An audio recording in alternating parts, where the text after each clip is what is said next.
Hey everybody, I'm Dwayne Moreno and welcome to today's edition of Autoversity. And if you like these posts, please share them and please like them. The last couple of tips were regarding right intention and right views, and today I want to talk about something called right speech. Now, what I mean by right speech, there's many elements here of language and how it affects yourself and other people. Internally, externally, the context, the effect it has on people's state, and the breadth or depth of it. So let me go through this real quick.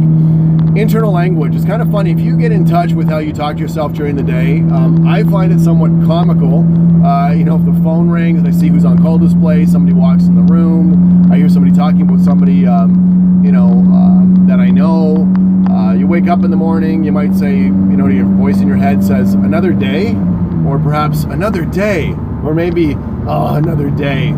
I mean, it's not just what you say, it's how you say it, even in your own mind. So first tip is get in touch and start listening to that voice in your head, because internal language is going to affect how you react and see everything. Next one, same concept, but on external language. When you talk to other people, our language has a profound effect on people's neurology, on their state. I've studied this now for over 25 years. What you say, how you say it, when you say it, affects people deeply. So I want you to start paying attention to how other people are talking to each other, and also how you are talking to people you know. Again, not just what you say, but how you say it. What I want you to play with, moving to the next part of the external language component, is how you can affect people's state through changing your language patterns. So in sales, generally speaking, you don't want to use language that has any emotional charge early in the sale. You don't have any rapport with this person, they don't know you, they're often suspicious as to your intentions. You want to use language that, you can have a conversation with somebody, extract information, but generally language that does not hold an emotional charge. I go through this in my workshops extensively. A lot of older sales language to today's consumer really creates a lot of misperceptions and different ideas of what you're trying to find out.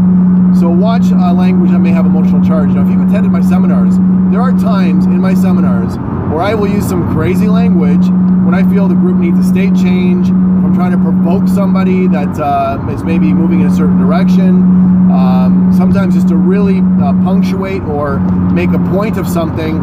Language, certain types of language has its place in society. When you're selling somebody one-on-one, you want to mirror their language patterns. You never ever use profane language first. Some people hate it so much it's going to cost you the sale.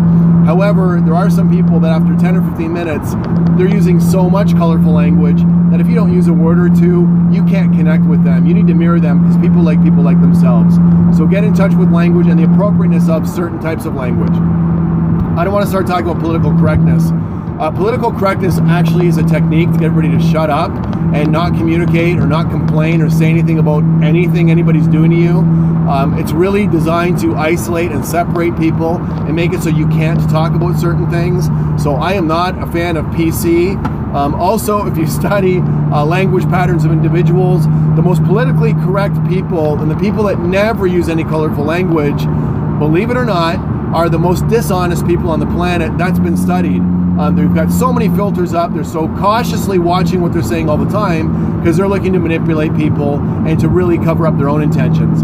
Last point, besides the internal language, external language, how it affects people's state, is the context and I guess the breadth and scope of the language.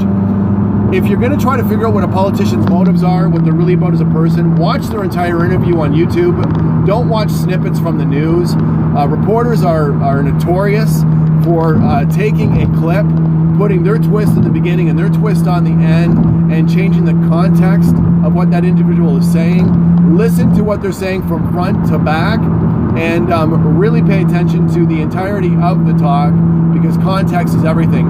And last point, breadth and depth and scope of language. They say leaders are readers. I believe that. I'm reading something all the time. As an example of having a broader scope or control of whatever your primary language is, Eskimos apparently have 13 words to describe snow. I mean, that's the environment they live in. I imagine it also would affect their success rate and survival rate by being able to look outside and identify 13 different types of conditions of snow. What a richer experience they have in the environment they live in than I would, calling everything snow or maybe ice. I mean, when you open up your scope and understanding of language, you have a richer understanding of the world, and you have a much bigger ability to persuade and influence and communicate with many other people. So Right Speech was a conversation here for today. Thanks for watching Autoversity. Again, like or share them, please, and great selling. We'll talk to you soon. Create a great day.